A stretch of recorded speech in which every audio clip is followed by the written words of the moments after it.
I first started learning about Colombian history, I was thinking, damn, y'all have really been through it. Let me preface this video by saying that Colombian history and South American history, or why South Americans are in the US, is not my specialty, but I've gotten so many requests for this video over the last couple of weeks that I decided to make one. Why are Colombians in the US? This is Latino Studies 101. I'm your professor, Dr. Esther Trujillo, and let's look at everything that I found. Before the 1940s, some historians actually referred to Colombia as a democracy of small farmers, but a lot of that changed after the assassination of a very important political leader.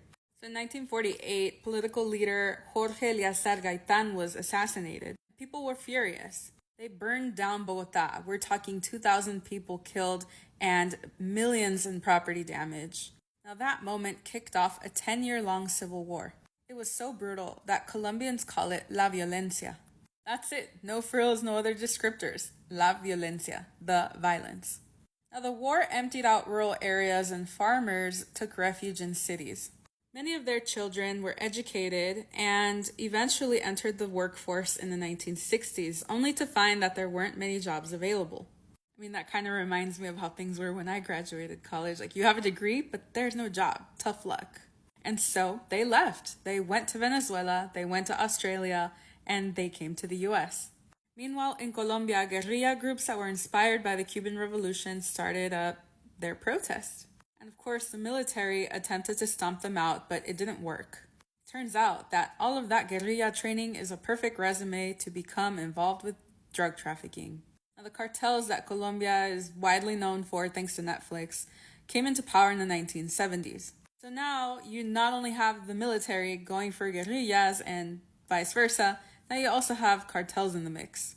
It was total chaos, and by the 1970s, 500 Colombians were leaving the country each day.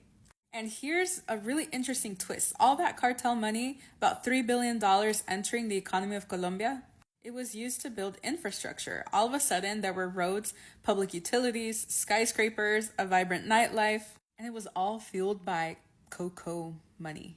So these days, Colombians come to the US for a variety of reasons. A lot of them for family reunification, some for educational opportunities, and others for work and job opportunities. Today, almost 3 out of 5 Colombians living in the US live either in Florida, New York State, or New Jersey. So what are some of the key pieces about why Colombians are in the US that I'm missing? Admittedly, this is not my forte, so please enlighten me, let me know.